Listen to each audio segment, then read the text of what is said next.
নমস্কার সকলকে, আমি মেকআপ আর্টিস্ট দিশা। আজকের এই ভিডিওতে ভয়েস দেওয়ার একটাই কারণ, অনেক মোমেন্ট ছিল যেগুলো আমাকে শেয়ার করতেই হতো। এত প্রিসিয়াস ছিল সেই মোমেন্টগুলো, তো ভাবলাম কিছু নিয়ে একটা ছোট্ট ভয়েস দিয়ে ভিডিও করাই যায়। অনেকদিন হলো আমি ভয়েস দিই না, ব্যাকগ্রাউন্ডে অনেক নয়েজ তোমরা পেতে পারো। আর প্রথমেই বলে রাখি, আজকে আমার সাথে মা ছিল না, আজকে গেছিল আমার একটা বন্ধু, কারণ আমার অন্য জায়গায় বুকিং ছিল, তো সেখানে আমি মাকে পাঠিয়েছিলাম। এরপরে আমি ওখানে যেতাম। এই ব্রাইডের আর এই ব্রাইড সম্পর্কে বলি, ও ছিল আমার বান্ধবী, আর ওর প্রতিটা লুকে প্রতিটা ভিডিও ফটোতে আমি এত কমপ্লিমেন্ট পেয়েছি, তার জন্য তোমাদেরকে অনেক অনেক থ্যাংক ইউ বললে হয়তো কম হবে। আর ও নিজেও কতটা স্যাটিসফাইড ছিল সেটা তো দেখেছোই। আর এর মধ্যে আরেকটা কথা বলে আর কি, আমাদের ব্রাইডাল বুকিং কিন্তু চলছে উইথ ডিসকাউন্ট। হ্যাঁ, ডিসকাউন্ট, তো তোমরা ডিএম করতে পারো বা কন্ট্যাক্ট করতে পারো। তোমাদেরও যদি কোনো স্পেশাল ডে থাকে তাহলে অবশ্যই তোমরা কন্ট্যাক্ট করতে পারো। আর কলকার ভিডিওতে তো আমি অনেক ভালোবাসা পাই, তোমরা অনেকেই আমার কলকা পছন্দ করো। তো আমার আজকের এই ব্রাইডের কলকাটা তোমাদের কেমন লাগলো বলো। শুরু থেকে যে মোমেন্টের কথা আমি তোমাদেরকে বলেছিলাম, তো সেই মোমেন্টের কথাটা তোমরাই শুনে নাও।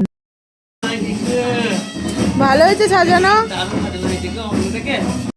এই কথাটা শোনার পর মনে হচ্ছিল আমার মেকআপ আর্টিস্ট হওয়ার যেন স্বাদ। আমি নিজে একটা মেয়ে হয়ে আরেকটা মেয়েকে তার ড্রিম লুক দিতে পেরেছি, এটা আমার কাছে অনেক বড় অ্যাচিভমেন্ট।